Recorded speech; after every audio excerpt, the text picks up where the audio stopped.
Haleluya. Puji nama Tuhan, shalom. Selamat pagi Bapak Ibu. Shalom. Haleluya, haleluya. Bapak Ibu, pada pagi hari ini kita akan belajar bersama-sama ya. Kita akan belajar bersama-sama, kita akan menangkap apa yang menjadi pesan Tuhan buat setiap kita khususnya di dalam minggu ini Bapak Ibu ya. Pesannya gini Bapak Ibu, pesannya adalah jangan kehilangan pengharapan. Ya. Jangan kehilangan pengharapan. Apa yang Tuhan maksudkan? Apa tujuan Tuhan menyampaikan hal ini kepada setiap kita? Dikatakan jangan kehilangan pengharapan. Ya, jangan-jangan gini, jangan-jangan ini yang Tuhan temukan di dalam kehidupan setiap kita. Ya. Bahwa Tuhan menemukan adanya mulai kehilangan pengharapan. Pengharapan itu di dalam kehidupan setiap kita. Ya. Pesan ini Bapak Ibu sangat penting buat setiap kita, katakan penting Bapak Ibu ya. Sama-sama kita mesti tangkap dan pelajari pesan Tuhan ini ya. Sejujurnya kalau Tuhan ingatkan ini Bapak Ibu, sejujurnya ya, Tuhan tahu banget tentang keberadaan kita. Tuhan tahu tentang kondisi kita. Tuhan tahu apa yang kita hadapi hari-hari ini. Mungkin kita sedang mengalami ketakutan, ya kan? Mungkin kita sedang mengalami sesuatu yang mungkin tidak jelas di dalam kehidupan setiap kita. Namun pesan Tuhan datang untuk mengingatkan setiap kita, dikatakan jangan kehilangan pengharapan. Ya, artinya ada pengharapan di dalam Kristus. Ya. Apa yang Tuhan tegaskan Bapak Ibu? Apa yang Tuhan tegaskan di dalam inti pesan Tuhannya? Bagian awal yang saya akan bacakan buat setiap kita. Tuhan sampaikan ini di bagian awal. Dikatakan gini, apapun keadaan yang sedang kita hadapi, apapun Bapak Ibu ya, pesan Tuhan jelas sekali berkata, jangan sampai kita kehilangan pengharapan. Apapun masalahnya, apapun tantangannya, apapun kondisinya yang kita alami dalam kehidupan setiap kita. Pak Ishak jabarkan, berikan contoh tentang kehidupan Abraham dan Sarai. Nanti Bapak Ibu boleh lihat lagi di YouTube ya. Begitu jelas Tuhan berbicara tentang hal ini kepada setiap kita. Jangan-jangan kita sedang mengalami kemunduran. Ya, sehingga kemunduran itu membuat kita kehilangan yang namanya harapan di dalam kehidupan setiap kita. Ya. Kita bisa belajar kepada tokoh-tokoh Alkitab Bapak Ibu yang sangat luar biasa. Ada banyak Bapak Ibu ya. Kita bisa belajar kepada tokoh Alkitab yang namanya Ayub.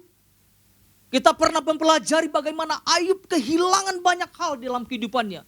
Kehilangan anak-anak, ya, kehilangan harta benda, kehilangan sahabat, kehilangan istri yang meninggalkan dia. Ya. Tetapi apakah Ayub kehilangan pengharapan? Tidak Bapak Ibu. Dia terus berjalan. Ayub tidak kehilangan pengharapan. Bisa nyaris ya. Ya, sebagai manusia bisa menghantui itu. Ketakutan, rasa kehilangan. Itu membuat seseorang bisa putus pengharapan ya, betul ya. Bayangkan Bapak Ibu bukan 1 anak. 10 anak.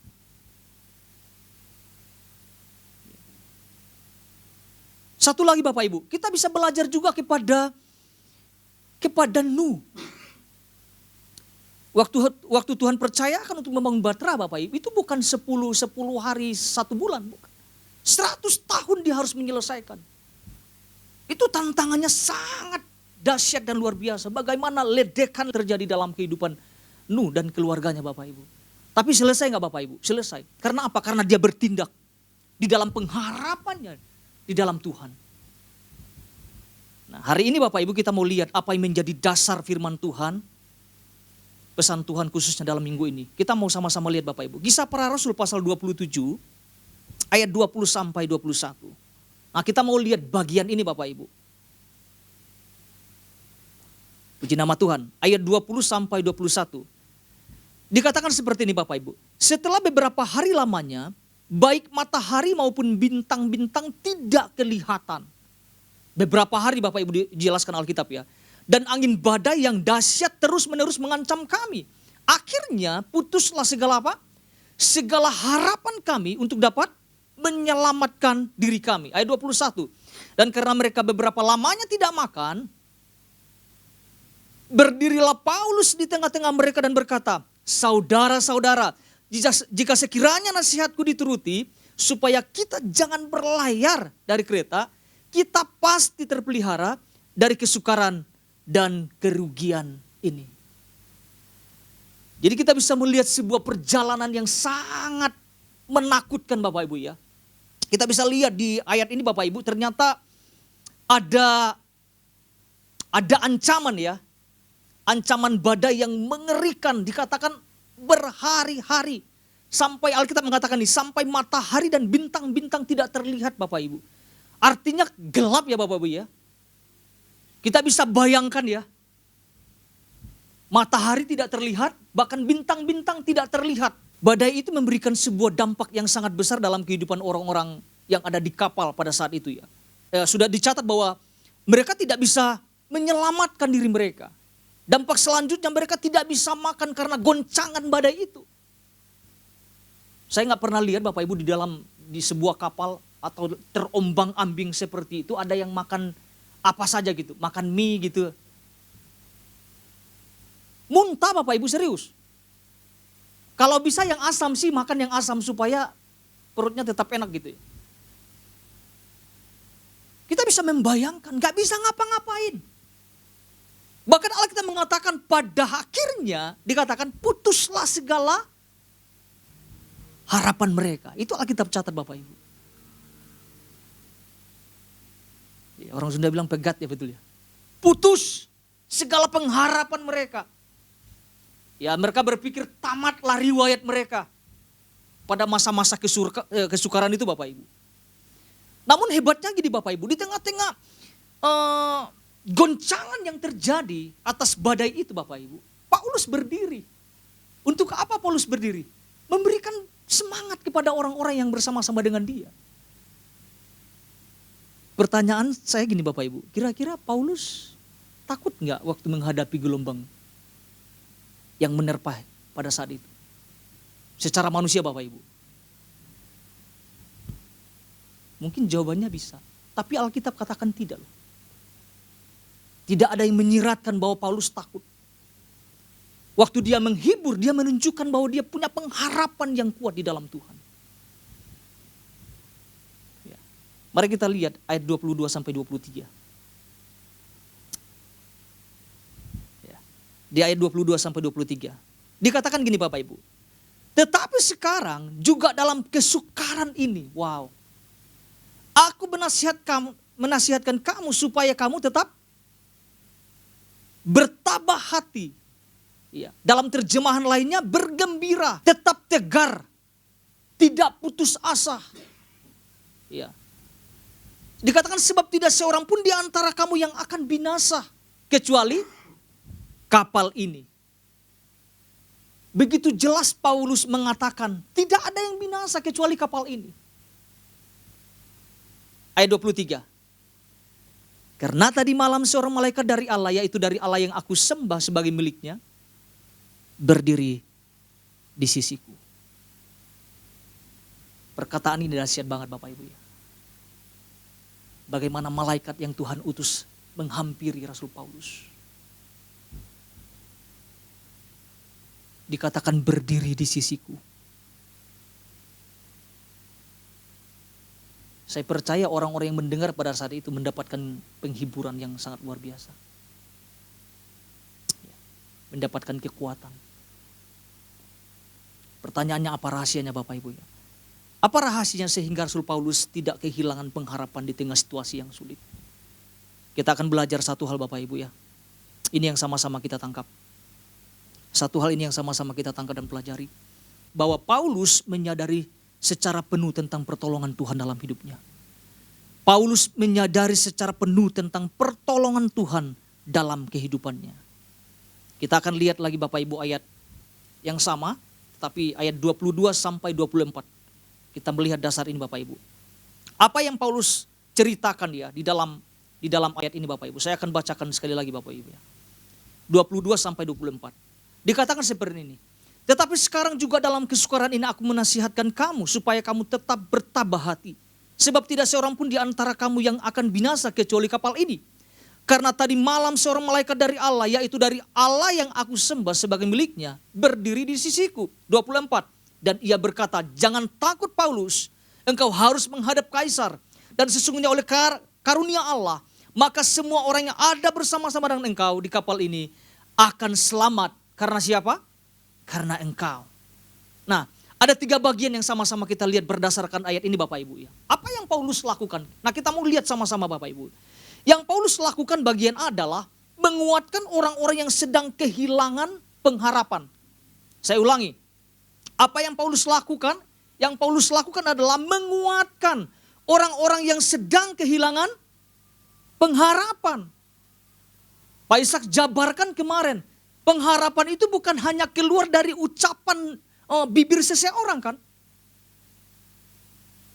Tapi dialami. Paulus menguatkan orang lain di sekitarnya karena Paulus memang punya pengharapan di dalam Kristus. Saya coba renungkan apa yang Pak Ishak sampaikan. Jangan kita Bapak Ibu, jangan sampai ada orang menguatkan, kamu berpengharapan ya, padahal sendirinya gak berpengharapan, kan aneh gitu. Umumnya memang kita suka mendengar tentang kayak gitu. Harusnya ditanya balik, kamu berpengharapan apa enggak? Jangan hanya mampu menguatkan orang lain. Alkitab mengatakan di dalam Roma pasal 5 ayat 5, pengharapan itu tidak mengecewakan. Ya. Karena apa? Karena kasih Allah telah dicurahkan di dalam hati kita oleh Roh Kudus yang telah dikaruniakan kepada kita. Jelas bahwa pengharapan di dalam Kristus itu tidak akan pernah mengecewakan kita. Itu sudah dicurahkan, sudah diberikan kepada setiap kita. Ada kepastian di dalam Kristus, katakan amin Bapak Ibu. Artinya tidak ada alasan bagi kita untuk meragukan tentang kasih dan pengharapan di dalam Kristus Tuhan kita. Ya. Di ayat 22 mengatakan gini Bapak Ibu. Ada kata yang sangat menarik di sini. Bagian akhirnya dikatakan ini, sebab tidak seorang pun di antara kamu yang akan binasa. Seharusnya gini Bapak Ibu. Seharusnya orang-orang percaya kita berfungsi sebagaimana mestinya yang bisa memberikan kekuatan penghiburan kepada orang-orang di sekitar kita. Bisa menguatkan orang lain. Ya jangan ikut-ikutan orang gak berpengharapan, kita juga gak berpengharapan. Ya. Siapa lagi yang bisa menguatkan kita kalau kayak gitu?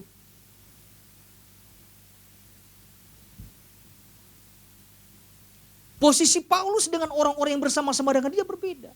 Paulus punya pengharapan. Pengharapan itu yang dia terima dari Kristus. Itulah yang dia bagikan kepada orang-orang. Menguatkan orang-orang. Jangan ikut-ikutan. Orang takut kita jadi ikut takut. Dunia sedang tidak jelas, kita ikut-ikut tidak jelas. Kita harus berfungsi. Ya, salah satu contoh di dalam keluarga kita Bapak Ibu. Jangan-jangan di antara keluarga kita Bapak Ibu. Tuhan melihat ini berkaitan pesannya. Ada orang-orang yang mulai kehilangan pengharapannya di dalam Kristus. Nah tugas kita adalah membangkitkan, menyemangati mereka, mendorong mereka. Bukan menjatuhkan ya Bapak Ibu ya.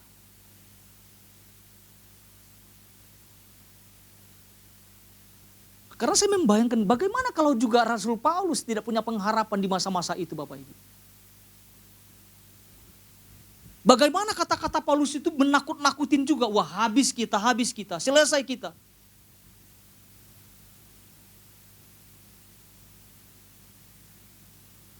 Tetapi kita bisa melihat bagaimana Paulus menguatkan orang-orang yang mulai kehilangan pengharapannya.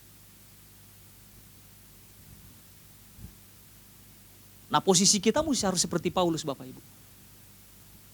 Jangan sampai ketika Tuhan sampaikan jangan kehilangan pengharapan. Nah kita mesti berdiri tegak. Amsal 24 ayat 10. Amsal 24 ayat 10 berkata gini, jika engkau tawar hati pada masa kesesakan, kecillah kekuatanmu.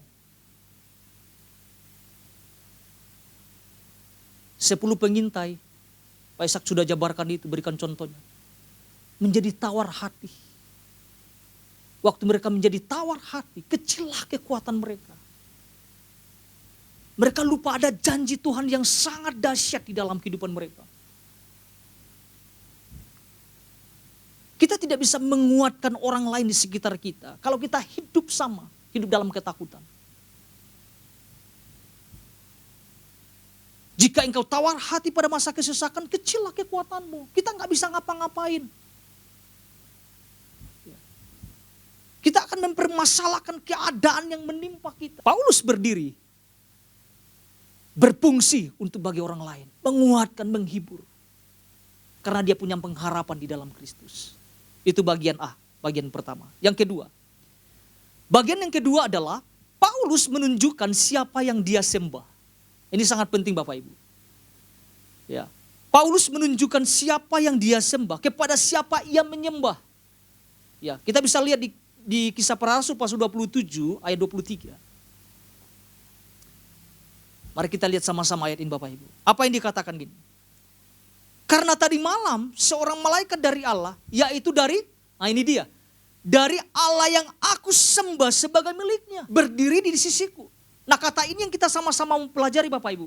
Allah yang aku sembah sebagai miliknya. Ya. Jadi kita bisa melihat bagaimana Paulus menunjukkan siapa yang dia sembah dan kepada siapa dia menyembah. Bapak Ibu yang terkasih di dalam nama Tuhan Yesus, sebagai seorang penyembah Allah yang hidup, saya percaya tidak ada yang namanya kehilangan pengharapan di dalam kehidupan orang tersebut. Ketika seseorang memutuskan melakukan penyembahan terhubung dengan Tuhan, saya percaya selalu ada kekuatan yang baru. Ya, kita pernah belajar bagaimana Paulus dan Silas waktu dipenjarakan Bapak Ibu. Apa yang mereka lakukan di dalam penjara? Udah sering kita pelajarin Bapak Ibu. Mereka menyembah, mereka memuji Tuhan. Mereka mengagungkan Tuhan di tengah-tengah situasi yang tidak membaik. Dengan kata lain, Paulus sedang menunjukkan kepada bahwa ada Allah yang saya sembah, yang selalu hadir. Jadi jangan sampai hal-hal kecil membuat kita kehilangan arah, kehilangan tujuan, kehilangan harapan kita di dalam Kristus. Ya, di dalam hidup ini Bapak Ibu, tantangan itu pasti selalu ada. Makanya Tuhan pesankan ini kepada setiap kita. Jangan sampai kita kehilangan pengharapan. Yang kita hadapi di depan sana Bapak Ibu, kita tidak tahu. Apakah itu semakin baik atau tidak, kita tidak tahu. Yang jelas gini Bapak Ibu, apapun tantangannya, mari kita bersama-sama berjalan bersama dengan Tuhan. Bangun hubungan kita, bangun penyembahan kita di dalam Tuhan. Sehingga tantangan yang kita hadapi tidak menggeser penglihatan kita, pemandangan kita. Karena kalau gelap, kalau kita melihat sesuatu, itu membuat kita kehilangan sesuatu. Orang-orang yang kehilangan pengharapan, orang-orang yang tidak bisa melihat bagaimana Tuhan bergerak. Nah, kita mesti membangun hidup kita di dalam penyembahan itu. Nah, Paulus sampaikan.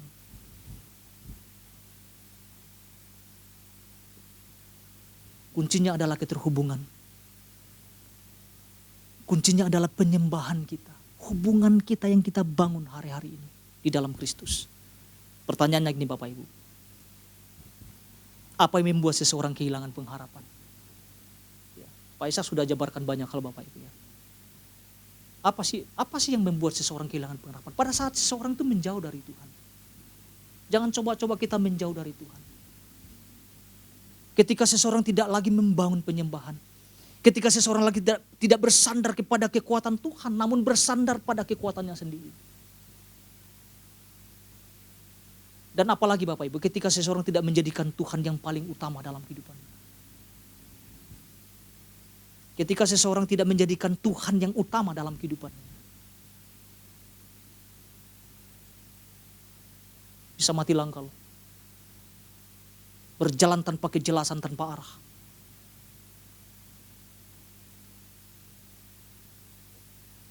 Ketika tekanan datang, mulai kehilangan, mulai nggak jelas arahnya kemana. Pegangan kita cuma satu, bersandar pada Kristus, terhubung pada Kristus. Itu bagian yang kedua Bapak Ibu. Bagian yang ketiga. Yang ketiga adalah, Paulus menyadari tentang kasih karunia Allah yang menyelamatkan hidupnya. Menyadari tentang kasih karunia Allah yang menyelamatkan hidup. Pak Ishak jabarkan tentang tikva ya. Tali yang menyelamatkan. Ya, coba Bapak Ibu renungkan kembali ya. Ternyata maknanya sangat dalam sekali. Karena Alkitab mencatat gini Bapak Ibu. Keberadaan Rasul Paulus, semua orang-orang yang bersama-sama dengan dia menjadi selamat. Begitu dahsyat banget. Mari kita lihat di ayat 24 Bapak Ibu. Dikatakan gini. Dan ia berkata, jangan takut Paulus. Engkau harus menghadap Kaisar. Dan sesungguhnya oleh karunia Allah, maka semua orang yang ada bersama-sama dengan engkau. Wah, ini luar biasa. Di kapal ini akan selamat karena siapa? Karena Paulus. Kalau kita tidak menyadari tentang keberadaan kita tidak menyadari tentang keberadaan Tuhan di dalam kehidupan setiap, kita akan terbawa oleh orang-orang yang putus asa, yang kehilangan pengharapan itu. Kita akan mudah ditarik, tapi keberadaan Paulus menjawab segala sesuatunya. Karena Paulus orang selamat loh. Jadi siapa yang mengerjakan? Kasih karunia Allah yang menyelamatkan. Kasih karunia yang Rasul Paulus terima itu berpengaruh kepada orang lain. Itu juga akan terjadi di dalam kehidupan setiap kita sebagai gereja Tuhan. Keberadaan kita akan menjawab segala sesuatunya. Jadi kita nggak boleh main-main dengan ini Bapak Ibu.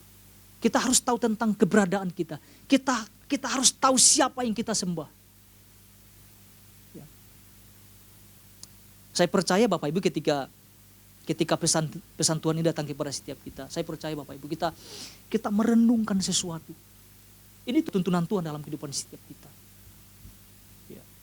Pak Ishak sampaikan tentang Rahab kemarin kan. Wah, ternyata kan dibukakan banyak hal lagi dalam kehidupan setiap kita. Bagaimana dia tetap bertindak, menanti tentang janji Tuhan dalam kehidupannya. Itu di luar orang yang percaya loh Bapak Ibu, penyembah berhala. Tapi kasih karunia Tuhan bekerja di dalam kehidupannya. Karena apa? Kepercayaan. Ya, mengimani tentang Tuhan yang disembah orang Israel. Jadi sebagai aplikasinya apa Bapak Ibu? Mari kita sadari ya. Secara penuh tentang pertolongan Tuhan dalam kehidupan setiap kita. Ya. Jangan sampai kita kehilangan pengharapan. Yang kita lakukan adalah terus menyembah, terhubung dengan Tuhan. Setiap waktu di dalam kehidupan setiap kita. Bangun mesbah, bangun penyembahan, bangun hidup kita di atas dasar firman Tuhan. Ya. Jangan sampai orang santai-santai dalam hidupnya kita ikut santai-santai Bapak Ibu. Oh gak menyembah, kita ikut gak menyembah, gak seperti itu. Bangun hidup kita di atas dasar kebenaran. Bangun penyembahan kita dari hari ke hari di dalam Kristus. Saya akan tutup dalam Roma pasal 15 ayat 13 Bapak Ibu. Roma 15 ayat 13. Roma pasal 15 ayat 13 dikatakan seperti ini. Semoga Allah sumber pengharapan memenuhi kamu dengan segala sukacita dan damai sejahtera dalam iman kamu. Supaya oleh kekuatan Roh Kudus kamu berlimpah-limpah dalam pengharapan. Demikian firman Tuhan Bapak Ibu. Tuhan Yesus memberkati setiap kita.